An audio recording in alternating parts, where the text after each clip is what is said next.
believer before God. Mga kapatid, ang ating pag-uusapan ay ang pagiging okay sa presence ng ating Panginoon. So, ating pong tinalakay na mga kapatid ay a practical balanced life. Kailangan tayo ay mayroong balancing buhay. We have time for our physical life and we should also have time for our spiritual life. And then pangalawa, making a good reputation to people. Maganda yung kilala tayo sa ating barangay na mabuting tao. Hindi ho tayo nakikilala sa ating barangay na masamang tao. Hindi tayo kilala sa ating barangay na mga salbahe. Kilala tayo sa ating barangay na mabuting tao. Amen? That is our reputation. Part 3, tinalakay po natin setting the right priority in life. Lagi niyong tandaan, mga kapatid, ang ating prioridad ay ang Diyos. Wala na tayong iba, mga kapatid, na uunahin sa buhay natin. Ang asawa natin, pangalawa lang yan. Ang trabaho, pangalawa lang yan. Ang ating pong pag-aaral, pangalawa lang po yan. Ang business, pangalawa lamang po yan. Our top priority is God. Kapag ang Diyos ang ating prioridad, lagi tayong may oras. Sabi mo, oras. Hindi mo pwedeng maging prioridad ang Diyos na wala kang oras. And then, pang-apat, let Jesus be the center of our attention. Pag tayo ay may mga problema, focus to Jesus. Huwag tayo masyadong magpapadivert sa mga tuloy-tuloy lang, mga kapatid. Dahil ang problema, hindi yan habang buhay. Iyan ay dadaanan lamang natin. Sabi mo sa katabi mo, dadaan ka lang. Wala pong problema na eternal. Ang problema, temporary lang yan. Kaya huwag tayo masyadong papek. Malalagpasan natin din yan. Kaya while we are experiencing problem in life, let Jesus be the center of our attention. And then 5, be always good to all people. Alam niyo po, hindi lahat ng panahon makakagawa tayo ng mabuti. Darating ang panahon na mawawala tayo ng kakayahan na makagawa ng mabuti sa ating kapwa. Kaya habang may kaya kang gumawa ng mabuti, gumawa ka na ng mabuti. Una, mga kapatid, sa ating mga mahal sa buhay. Do good to your family. There's nothing wrong in doing good to others, but first and foremost, gumawa ka muna ng mabuti sa iyong pamilya.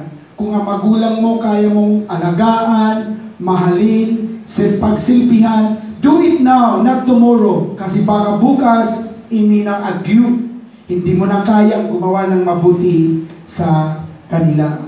And then part 6, living out to what God has spoken. Kung ano ang instruction ng Diyos sa buhay natin, even though na parang ang hirap gawin, mga kapatid, let us do it. Amen? Sabi ka ng Adidas ba yun o Nike? Nike o Nike? Let's do it. So, gawin lang po natin. Medyo mahirap man, Lord. Pag sinabi ng Lord, dito ka. Wala lang tanong-tanong. Sumunod tayo sa Kanya because God will not bring you to a place in which na hindi ka mapagpapala. Tama ba? Pagka nagbigay ang Lord ng direksyon, then sumunod ka lang kahit medyo mahirap dahil alam mo naman na pagpapalain ka. And then last Sunday, inaral na po natin ang discovering the goodness of God. Kasi lalo na ngayon, mga kapatid, imbis na mapagpala tayo, minsan mga sakuna, aksidente, kamalasan sa buhay ang nangyayari, puro problema. Bakit? Kasi we are not, hindi po tayo mga kapatid, hindi natin dinidiscover ang kabutihan po ng Diyos. So, King David, secrets in discovering God's goodness. King David, eyewitnessed the goodness of God. King David examined the goodness of God. And King David explored the goodness of God. And King David experienced the goodness of God. And King David exemplified the goodness of God. Hindi po sapat na makita mo lang ang kabutihan ng Diyos. Kailangan mong maranasan ng personal na mabuti ang Diyos. Is that clear, church? Hindi sapat na makita mo si brother na may house in lot, may sasakyan, mayroong maraming pera sa bangko. Mas maganda na ikaw mismo ang may house in lot, mayroong sasakyan, at maraming pera sa bangko. Amen? Para wala yatang tao. Amen. Praise God. So again, it's not bad na makita mo yung kapatid mo na may pinagpapala, pero mas maganda na nararanasan mo mismo yung pagpapala ng Diyos. And of course, if we experience the blessing of the Lord, huwag kang maging maramot. Learn to share the blessing you have. Sabi ko nga, mga kapatid, actually, sinasabi sabi nga ni Sister Joy, alam mo, Pastor Lito, hindi ka yayaman. Kako bakit? Kasi sobrang bait eh. Tuwing lalapit sa'yo, kahit wala ka na, bigay ka pa rin ng bigay. Ako, ang panuntunan mo sa buhay, lahat ng bagay na mayroon tayo, iyan ay maiiwan natin. Amin po ba? Pero yung kabutihan na ginawa mo sa iyong kapwa, it will be remembered forever. Tama ba, church? Kaya, alam niyo po, alam mo sa probinsya namin, pag nagkatay kami ng manok, kasi bongga yun, pag kami ay nagkatay ng manok, Sister Joy, kasi puro gulay, halos ang ulam namin, pag mga ordinary days, gulay, isda. Pero pag may bisita, nagkakatay kami ng manok. Pero alam niyo po ba, pag nagkatay ng manok, ang unang nakakatikim, mga kapitbahay. Hatiran mo si ate si nanay hatiran mo. Bago kami kumain, hatiran ng lahat ng kapitbahay. Ganon sa probinsya. Dito, sa Manila lang naman, sobra ang mga tao. Dikit pintuan mo na. Hallelujah. Hindi man marunong mag-share. Amen? But ang sinasabi natin, pag pinagpala ka, learn to bless other. Amen? O sabi mo nga sa katabi, pag mayroon ka, libre-libre naman. Hindi puro atin. Praise God. Hallelujah. Tama ba, church? Libre-libre tayo. Kasi alam niyo po, mga kapatid, again, may nagtanong sa akin Sabi niya, Pastor Lito, parang dati, sunod-sunod ang blessing ko. Ba't ngayon parang tumigil? Alam mo, ang tanong ko sa kanya, kailan ka huling nagtanim o nagbigay? Kasi ang prinsipyo ng Bible, once you stop sowing, you will stop reaping. Sa Tagalog, pag tumigil ka magtanim, titigil kang aani. Kaya dapat tuloy-tuloy ang pagtanim, tuloy-tuloy ang pagbibigay, para tuloy-tuloy ang pagpapala ni Lord. Amen? Huwag tayong maging maramot. Yan lahat ay temporary lamang. Amen? Sabi nga ni Job, hubad akong lumabas sa bahay bata ng aking ina, hubad din akong babalik sa alabok. Praise God. Wala pong nagdala ng house in lot sa kabilang buhay. Praise the Lord. Amen? This evening, dito na po tayo sa topic, the approved believer before God. Alam niyo po, mga kapatid, lahat ng tao nananalangin. Agree kayo? Pero bakit pili ang nakakaranas ng katugunan ni Lord? What make them difference? Ano ba ang pagkakaiba? Ilan ng believer nag-pray-pray. Bakit yung iba napapakinggan ni Lord? Bakit ang iba hindi? Agree ba kayo na lahat tayo nananalangin? O pero bakit si ganito tinugon, ikaw hindi? Mayroong pong pagkakaiba. Because hindi lahat ng Kristiyano approve sa harap ng ating Panginoon. Basa tayo. 2 Corinthians 10:18. Sapagkat hindi subok ang nagtatagubilin sa kanyang sarili. Yung sa ibang salita, yung nagbubuhat ng sariling bangko. Hindi daw subok ang nagtatagubilin sa kanyang sarili, kundi ang ipinagtatagubilin ng Panginoon. Maganda sa English, church. Basa tayo. For the Lord's approval of a man is not dependent on his opinion of himself, but on the Lord's opinion of him. tingin kayo sa akin, maganda yung ibang nagsasabi na gwapo ka, kaysa ikaw mismo nagsasabi, gwapo ako.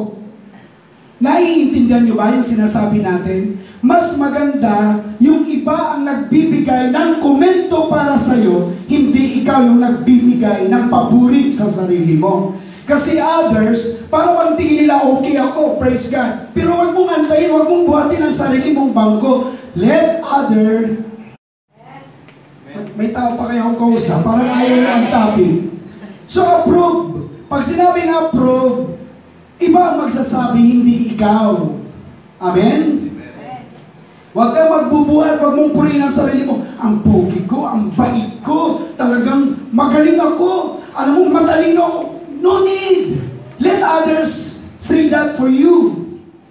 Kasi kapag ikaw ang nagsabi niyan, nagbubuhat ka ng sariling bangko. Sabi dito ng Bible, God's or Lord's approval of a man is not dependent on his opinion of himself. Regardless kung ano ang tingin mo sa sarili mo, pero mas maganda ang tingin ng Diyos, but on the Lord's opinion of Him.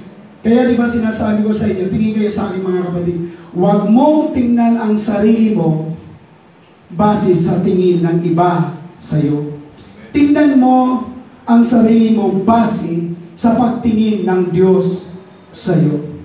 Di ba, pinikwento ko nga sa inyo, isinilang ako. Hindi ako sinabihan ng nanay ko na pogi ako. Praise God. May mga kapatid ako, 13 kami. Wala sa mga kapatid ko na sabing, pogi ako. Nag-aaral ako, marami kong classmates, nobody of them told me na pogi ako. Nag-girlfriend ako, hoping na sila magsasabi sa akin na pogi ako. Hindi rin. Pero I realized na ang kapugian pala, hindi nakabase sa sinasabi ng tao. Kasi pag pogi ka sa mata ng tao, matamos ang ilong mo, bagsak na ako doon. Maputi, bagsak na rin ako doon. Matangkad, bagsak na rin ako doon. Kasi ang standard ng tao, iba sa standard ng Diyos. Following church? Yes, sa tingin ng tao, pangit ka, pero sa tingin ng Diyos, gwapo ka. Amen? Eh, may basin ako, nabasa ko sa Bible, nung nilalang ang mga hayo, sabi ng Bible, it was good. Nilalang ang mga puno, talaman, it was good. Pero nang lalangin si Adan, sabi ng Bible, it was very good. Kaya ang tao ang pinakamagandang nilalang ng Diyos sa balat ng lupa. Kaya naman ganito ang itsura ko kasi ang dami kong pinagdaanan. Kung kayo ang dumaan sa pinagdaanan ko, aywan ko kung ano magiging itsura ko. Kaya pag nakakakita kayo ng hindi masyadong gwapo at maganda, sabi mo mukhang may pinagdaanan ka. Naintindihan nyo? Walang pangit na nilalang ang Diyos, may pinagdaanan lang. Kaya kapag hindi masyadong gwapo, sabi mo, bro, mukhang matindi-tindi ang pinagdaanan mo. Amen ba? Mga kapatid, are you following church? Gayon pa man, ang intayin natin yung approval ni Lord, wala yung approval ng iba. Sa mata ng iba, pangit ka. Sa mata ng iba, masama ka. Pero sa mata ng Diyos, hindi ganon si Lord tumingin sa'yo. Kapag nagkamali ka sa pamilya mo, nagkasala ka sa pamilya mo, nakaturo yan, i-judge ka niyan. Amen? Praise God. Pero, pagka nagkamali ka kay Lord, natandaan niyo ang prodigal son, nag-rehearse siya, babalik ako sa aking ama, sasabihin ko, hindi na ako karapat dapat tawagin anak, tatawagin na lang ako isa sa kanyang mga alipin. Pero nang dumating siya, anong sabi ng ama niya? Halika anak, hinag siya, binihisan siya. Kasi hindi mahalaga sa Diyos Ama yung pagkakamali mo, ang mahalaga sa Kanya yung pagiging anak mo. Kaya ang kausap, what matter to God is not the wrong na ginawa mo. What matter to God is who you are before Him. Kaya, ulitin ko church, put in your mind, never look at yourself the way others look at you. Look at yourself the way God look at you. Sa mata ng Diyos, ariglado ka. Sa mata ng iba, hindi. Pero huwag mong intindihin ang sinasabi ng tao, basta sa Diyos, okay tayo. Palapakan natin ang Panginoon. Sabi mo sa katabi mo, okay ka kay Lord. Amen? Kasi kung pagbibilangin natin yung mga past natin, kanya-kanya tayo ng mga pinagdaanan, mga pangit ang ating mga nakaraan. Pero kay Lord, hindi mahalaga yung pangit mong nakaraan. Ang mahalaga ngayon, anak kanya. Amen? Sabi mo nga, I like that. Okay, tingnan natin. Sinong istorya sa Bible? Basahin pa natin ang play. For it is not the man who praises and commends himself who is approved and accepted, but it is the person whom the Lord accredits and commends. Kaya antayin mo ang Diyos. Okay, basa tayo. Approve. Whose approval are you seeking? Kanino bang approval ang hinahanap mo? Approval ba ng asawa mo? Approval ba ng mga magulang mo? O approval ni Lord? Kasi pwede hindi ka approve sa asawa mo.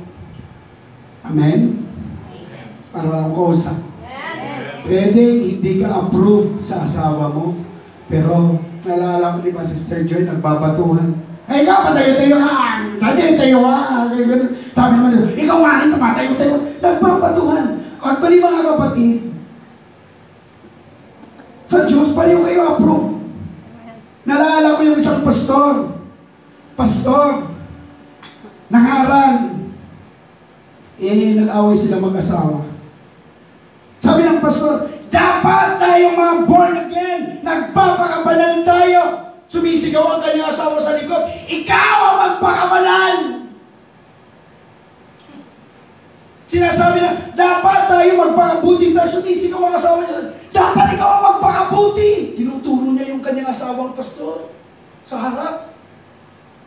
Napiko na siguro ang pastor, Sister Jo, kasi tuwing salita, may sagot ang asawa niyang babae. Sabi ng asawang pastor, hay! Tumigil ka! Tayo lang ang magkaaway. Sa Diyos, okay ako. Kaya kahit tayo magkaaway, tuloy ang preaching. Naintindihan niyo? Parang hindi niyo ata nag-get.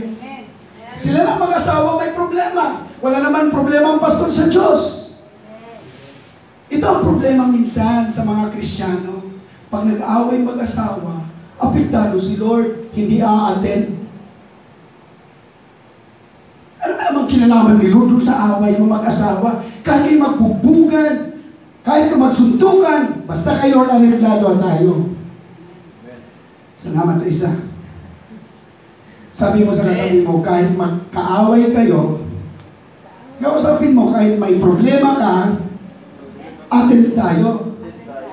Kasi may problema na, hindi ka attend. Bakit? Pag hindi ka umattend, nabibigyan ng solusyon. Ulitin ko, wag natin idamay si Lord. Amen? O, sabi mo nga, approve ka kay Lord. Palapakan natin si Jesus. Okay, si Job, sabi po ng 1:8. At sinabi ng Panginoon kay Satanas, iyo bang napansin ang aking lingkod na si Job? Sapagkat walang gaya niya sa lupa, nasakdal at matuwid na lalaki na natatakot sa Diyos at humihiwalay sa kasamaan. Sino nagsabi? Ang Diyos. Napansin mo ba ang anak kong si Job? Napansin mo ba yung lingkod kong si Job? Anong sabi ng Diyos? Walang katulad sa Kanya. Are you in church? Sino nagsabi na walang katulad kay Job? Ang Diyos. Hindi si Job ang may sabi. Sapagkat walang kaya niya sa lupa. Sa panahon lang niya yon. Pero ngayon may katulad niya na nasakdal at matuwid na lalaki na natatakot sa Diyos at humihiwalay sa kasamaan. So, ang ating pag-usapan ngayon kay Job. Servant Job, 3 approved characteristics to God. Tingnan natin yung tatlong characteristic ni Job why he was approved before the Lord. Doon na lang tayo mga kapatid. Sabi ng NCB, balik. The Lord asked him, have you paid any notice to my servant Job? You will not find anyone like him on the entire earth. He is a good and righteous man who fears and shuns evil. Anong sabi ng Diyos? He is a good and righteous man. Isa pala po, para tayo maging approved sa Diyos, dapat tayo ay matuwid na tao. Sige ba, tingnan natin ang servant Job, righteous deeds. Kailangan, para maging approved tayo, tama ang ating pamumuhay. Righteous ang ating pamumuhay. Amen? Sabihin po natin, righteous. Ang sarap ng matuwid na buhay. Hallelujah. Kahit medyo, again, mahirap, pero mamuhay tayo lahat na matuwid at mabuti sa harapan po ng Diyos. Job was approved before the Lord. Bakit? He was a righteous man. Siya po ay matuwid na tao. Sabi mo nga uli, matuwid. Agree ba kayo na ang tao kahit hindi born again, kahit hindi relihiyoso, kahit hindi nagsisimba, they know what is right and wrong. Kasi instinct na sa tao ang tama at mali. Kahit hindi pag-usapan ng relihiyon, balongge itang maruk at masanti. Tama ba, Sister Jack? Wala pa tayong born again, hindi pa tayo born again. Alam natin ang tama at mali.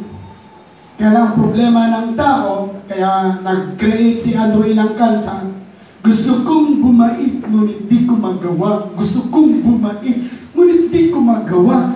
Kasi ang tao gusto naman magbago, gusto mong bumait, pero hindi makabait-bait. Pero ang si Job, he was a righteous man. Bakit siya naging righteous? Because he knows what is right and wrong. At pag mali, hindi niya na ginagawa. Alam mong mali, wag mo nang gawin. Kasi ang gumagawa ng tama, approve sa Diyos. Tama ba mga kapatid? Amen. Hallelujah. Sabi mo nga, alam mo na ang tama. Mga anak, hindi tama na sumagot sa magulang. Alam mo yan. Alam na alam mo yan. Pag sumagot ka sa magulang, you're not doing righteous. Kasi ang mga gumagawa ng righteous, gumagawa ng tama. Mga magulang, balansyado tayo. Mali na murahin ang mga anak. Praise God. Kasi kailangan, dito kasi pag kami may tinatamaan na anak, buti nga. Praise God. Balansyado ko mag-aral eh. Mga magulang, actually mga magulang, sabi ng Bible, wag mong i-provoke sa Ephesians 6. Wag mong itulak, wag mong i-provoke ang anak mo na maging salbahe sa'yo. May napapanood ako ngayon sa TV, gusto ko yung kanyang pangangaral. Istrikta siya, Sister Joy. Aywan ko kung napapanood nyo sa reels. Sabi niya, yung mga anak ko, sabi niya ganon, pinapalo ko. Iba daw yung kastigo, iba daw yung pagpalo sa bugbog. Hindi niya binubugbog ang kanyang anak, pero pinapalo niya. Kasi sabi niya, kapag ang anak mo, hindi mo yan naturuan ng maliit, lalaki yan, salbahe. Amen, sabi niyang babae na, pinipitik ko ang bibig nun. Kapag sumasagot, sasalita ng masama. Kapag medyo lumalaban sa magulang, pinipitpit niya yung kanyang kamay. Kapag medyo nananadya, inaano niya. Kasi mga bata ngayon, iba. Kapag medyo pinalo, nagkikipagsuntukan sa magulang. Kalalakihan yan. Baka hindi nyo alam, kalalakihan yan. Huwag niyong palakihin ang inyong anak na masama. Sa amin, kahit kami mahirap, lumaki kaming maayos. Tama?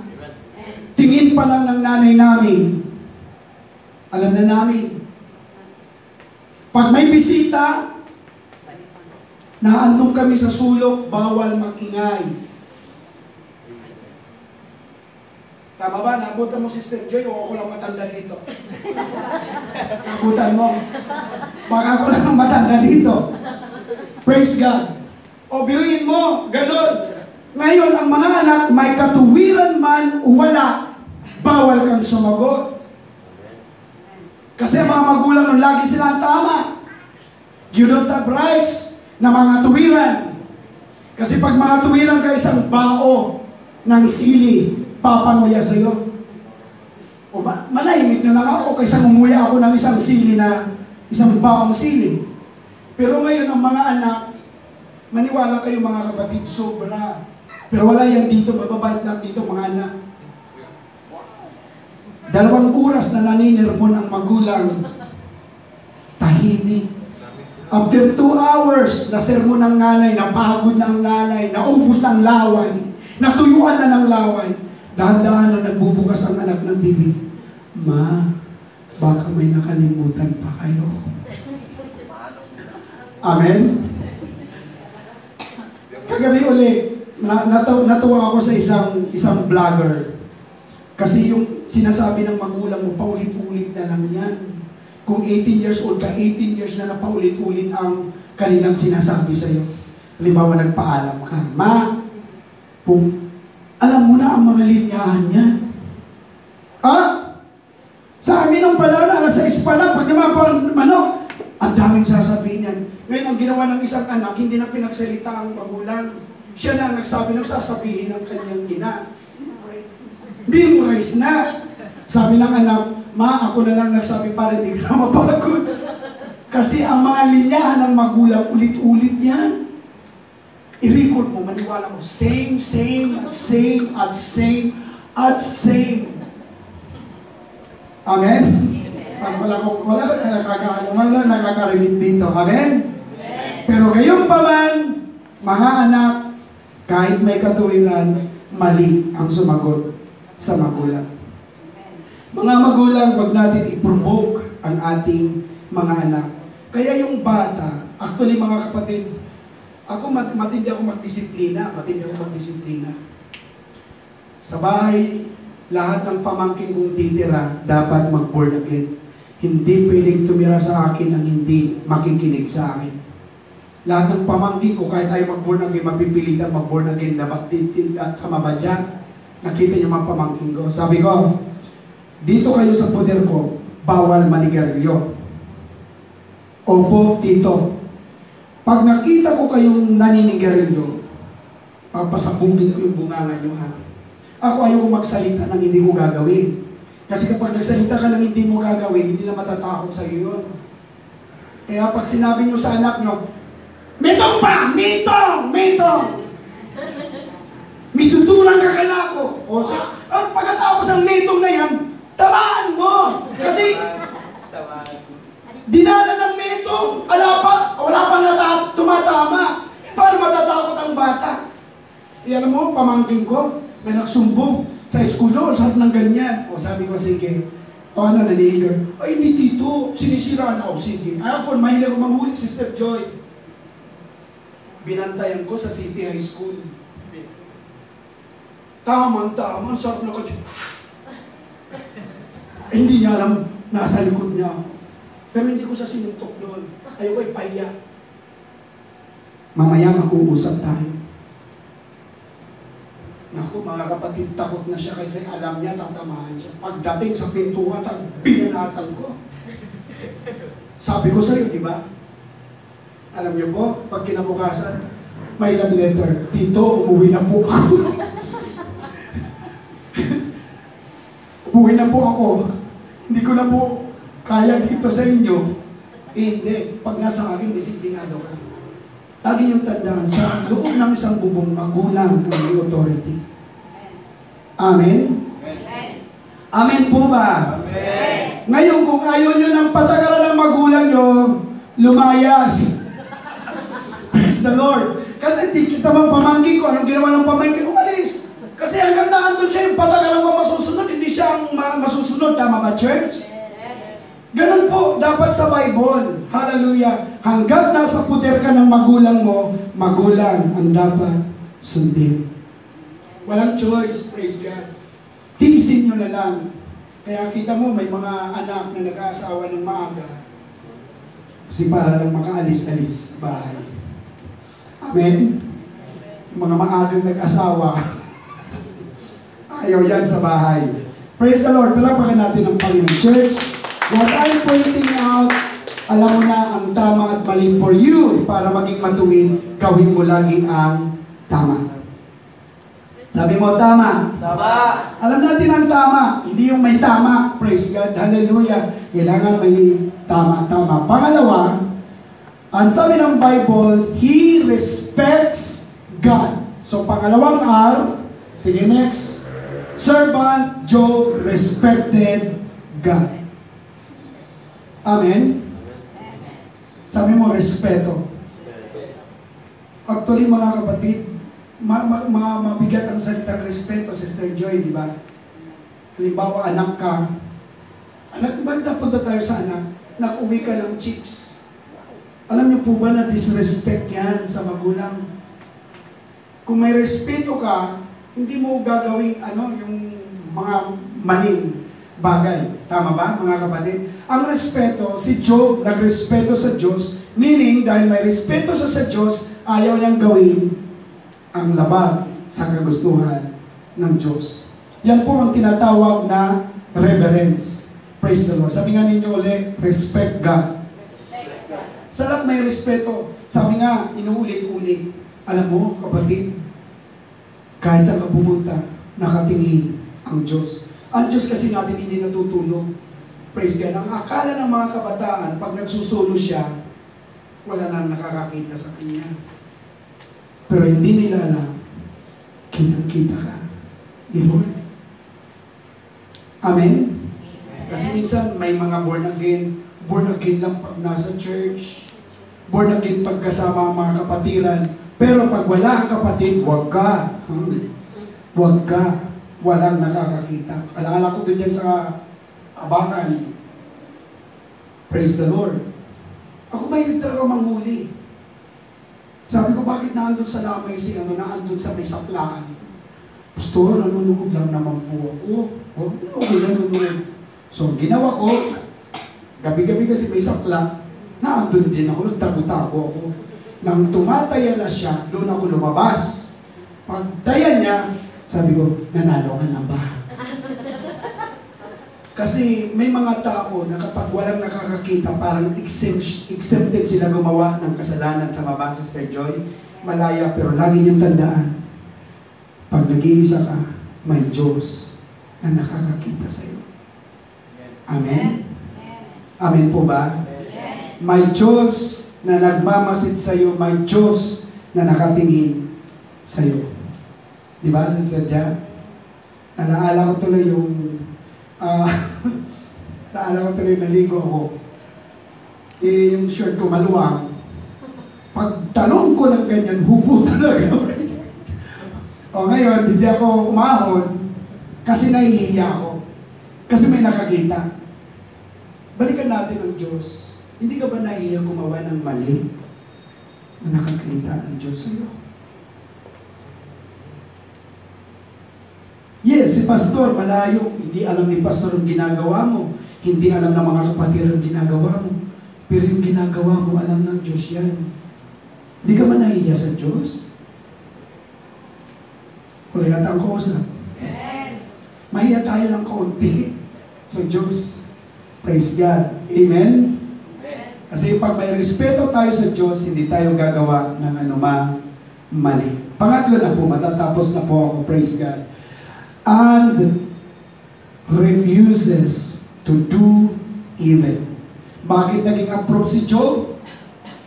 Lumalayo at umiiwas sa kasamaan.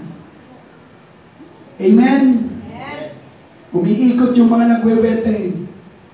36 dos. Sabi naman ni Sister, Pastor, talagang dumadaan lang talaga yan. Ay, okay. Pag hindi pinapansin yung mga nagwe-waiting, papalapit yan, Jack. Sunod na balik, 36 dos. Ay, Pastor, yung pamangkin ko kasi tumataya. No need to justify. Pangatlo, malapit na sa 36 dos. Sabi niya, Pastor, makulit talaga. No need to justify. Hindi mo naman kailangan mag-justify. Alam niyo po, hindi na dahil pinapansin ng biwete, sabi niya, Sister, hindi lumabas ang tayaw. No need to justify. Nagkakaintindihan? Parang parang ayaw niyo talaga ang topic. Mga kapatid, anong ibig sabihin ng refuses? Sister, tayo ko. Pasensya ka, sister. Born again na ako ngayon. Palakpakan niyo ng Panginoon. Ang sarap, umiiwas. Amen ba? Diyan. Praise God. Hallelujah. Pag nagchichismisan, Pastor, may sasabihin ako sa iyo. Ang pastor naman, chismoso din. Ano yun? Praise the Lord. Hallelujah. Chichismisan. Pag masama, pastor, wala na tayo dyan. Hallelujah. Nagkakaintindihan tayo. Ibig sabihin ng refuses, tumatanggi. Marunong na tayong tumanggi sa masama. Tama ba? Tama ba, mga kapatid? Sabi mo, tanggi. Ang sarap ng tanggi. Tumatanggi. Actually nga, mga kapatid, sorry, hindi tayo nagano. Sa mga umiinom pa, okay lang po yan. Ang dito, nagiging mahigpit lang ako pag tumatayo ka na. Pero kapag umaatin ka lang, okay lang po yan. Okay lang habang nakikinig ka, wala yan. Hindi ko kayo i-judge. Pero pag once na tumutugtog ka, medyo hindi may pag-uusapan tayo. Kapag napansin kita na hindi ka maayos. O ngayon, balik tayo mga kapatid. Ako, born again ako. Di ba, Sister Joy, 18 years old, born again ako. Talagang malalim ako kay Lord. Tama-tama yung kapatid ko, barbero. May mga kinuhang ninong sa anak niya na pulis, doktor, kasi ang kanyang may mga dinakad doon ng matataas na tao. Tama-tama, alas 11 dyan, tapos na kami, Sister Joy. Tama-tama, nakainom na sila. Di pagpasok ko sa pintuan, bro! Kami gano'n. Shut naman! Kuya, sabi ko, alam mo naman, hindi na ako umiinom. Born again na ako. Tol, huwag mo ko ipahiya sa mga bisita ko. Kuya, hindi ko intended na ipahiya kita, pero hindi na talaga ako umiinom. Pag hindi mo inalam ito, Tol, ipapaligo ko to sa'yo. Well, kung ikakasaya mo, kuya, paligo mo. Anong ginawa? Pinaligo sa akin ang alak. Nagtawanan lahat ng mga bisita niya, mga dekalidad. Pagkatapos niya mapaliguan ako ng alak, sabi ko, okay ka na kuya. Umalis ako. Alam mo, mula noon, hindi na ako inalap ng kuya ko. Bakit? Alam niya. Natatanggi ako. Kapag ka marunong ka tumanggi, hindi ka na aalukin ulit. Kasi ang iba, sige, pagbibigyan kita, ngeni mo ba? Ngeni mo. Ngeni mo. Tapos, tinatag na naman itong linggo, atin na naman, minum. Bro, ngeni mo. Praise the Lord. Pagdating mo sa kabilang buhay, ngeni mo ka. Tingnan mo lang mga kapatid. Mangingini mo ka. Kaya, marunong tayo tumanggi, mga kapatid. Amen? Amen po ba? Tingin kayo sa akin, yung masama, yung mga bisyo, decision lang yan. Nasa sayo, decision lang yan. Actually, si Brother Bat, okay lang yung Brother Bat yung nagsisindi, pero sabi ko nga kahapon, love ka namin, Brother Bat. Medyo bawasan ng kaunti ang sigarilyo kasi ang kapatid ko, umakyat ang nicotine, nabuang siya ng 1 linggo. Pagkatapos mabunga ng 1 linggo, patay. Namatay siya kasi binabawalan ko. Pero mo pag bumibili yun, pakete. Hindi kaha, pakete. Pagka natapos siya ng 1 sindi, yung pinag-upusan niya, doon niya isisindi yung sunod na stick. Hindi niya kailangan ng lighter. Ang kailangan niya yung upos, yung katatapos na. Sabi ko naman, Kuya, yung mga anak mo maliliit pa. Baka mapaaga ka. Alam mo, sabi sa akin, Tol, huwag mo akong pag-alaman. Hindi ako nanghihingi sa iyo pambili ng sigarilyo. Oo nga naman. Wala nga naman ako pakialam. Ayun, ano nangyari? Ang liliit ng kanyang anak. Nakita niyo po yung inalagaan ko, yung bata. Maaga yan, nalawanan ng ama. Yun ang anak ng kapatid ko. O nakakaawa ang mga bata kapag maaga nawawala. Amen? Amen. Hirap kaya ng walang ama. Ang hirap ng walang ina. Ang hirap ng walang ina. Kasi wala ka naman po. Amen? For the sake of your loved ones. Kailangan kanila. Sabi mo nga sa sabi mo, kailangan kanila. Amen? Kailangan. Yung alak, yung gin, nakakasunog ng ano. Actually, mga kapatid, yung tuba, mas maigi sana may tuba dito kasi natural yun eh. Pero yung mga alcohol kasi, may tama talaga, nakakasunog yan. Alam niyo po ba yung sinusunog yan? Atay at saka baga. Praise the Lord. Lahat ng mga aga-aga pa lang may hawak na ng gin. Ngayon wala na, sa bakan. Praise God. Dati-dati laging bumabati yan, Sister Joy. Pastor! Good morning! Hawak-hawak, hindi kape. Gin. Ngeni? Ala na. Praise the Lord. Palapakan natin si Lord. Amen. Church, ako bilang pastor, masasabi lang po ako. So again, we have to learn how to refuse evil. Marunong tayo tumanggi. Bro, halimbawa, tulad dati nagtatrabaho ako sa Rapide, mga kapatid. Dahil manager ako, kaya namin magpuslit ng, kasi ako nag-a-approve. Makapuslit lang kami ng mga equipment, kaya ko magpuslit ng kahit 2,000 sa isang araw na equipment doon sa loob. Sinasabi nga ako ng mga technician, Sir, kaya mo naman yan ilabas eh. Oo, kaya ko, pero pasensya kayo, pastor ako. Amen? Diyan ka sa tubigan, Sister Joy, kung iba lang ako, nung mga nagbababa dyan ng simento, inalok ako. Sir, gusto mo ba ng simento? Kakuhanin ko. 100 lang, isang sako. 100, Sister Joy. Ilan po ba yung mayroon ka? 20. So, 2,000 lang. 20 na sa akong simento.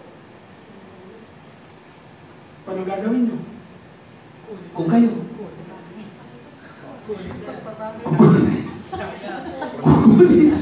Ibinta mo lang magkano ngayon ang sako ng simento, malaki-laki ang tubo ko, tama ba? Pero sabi ko, bro, pasensya ka na. Businessman din ako.